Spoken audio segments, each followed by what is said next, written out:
A very famous political activist, obviously leftist or liberal, he claims that women are biologically better at handling stress than men. He's talking about dendrites without even explaining it, about emotional regulation and crime rates. To be honest, it sounds very scientific, especially for those who are 99% of the comment section in coincidence women. At the end, it's pseudoscience based on fallacies, resulting from a lack of knowledge, especially when it's about systematic approach. Distinction between men and women that makes men better at running a company from a position of being a CEO compared to that of a woman. Because we don't crack under pressure. Really? Did you know that A, women are biologically designed to deal with pressure or stress better than men? When you compare healthy female with healthy male, we don't crack under pressure. That males don't crack under pressure is a simplification, but it's not baseless. And if this simp was interested in a debate based on facts and arguments and knowledge from science, he would probably consider that. Men typically display stronger fight or flight responses under acute stress, while women tend and befriend patterns, seeking connection and communication. The difference is driven by the amygdala reactivity, the noradrenaline levels, and the real-time hormonal profile. Testosterone versus oxytocin. These are neurobiological and not cultural distinctions. They have thicker dendrites in the context of their spine, giving them a greater ability to deal with and manage their emotions, such as stress. They were given this through evolution to deal with childbirth. Not to say that women have to give birth, just simply saying that because women do give birth. Not to say that women have to give birth. Oh, I want to be politically correct. Evolution gave them thicker dendrites in their spine, so they deal with stress easier.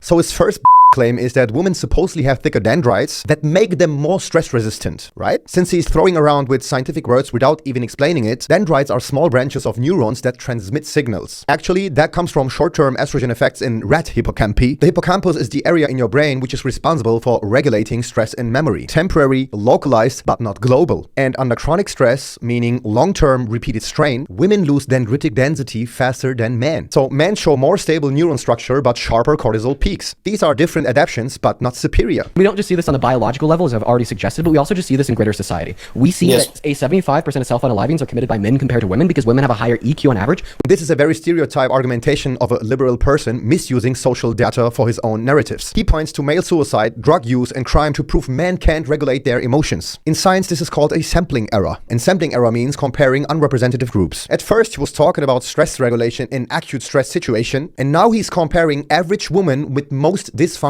man. A man who commits suicide is in fact dysfunctional. So this data describes dysregulated man and not male biology. Then he claims that more men die by suicide than women. And the reason for that is that women have more emotional intelligence. And that's absolutely The reason why men die more by suicide is because of the methods they choose. In fact, there are more women attempting suicide, but their suicide attempts aren't successful because of their emotional regulation. It's because they choose the weak methods. And the irony is, when we would give women and men the same methods for suicide, then we would probably have more women dying by suicide than men, even though they are more emotional intelligent.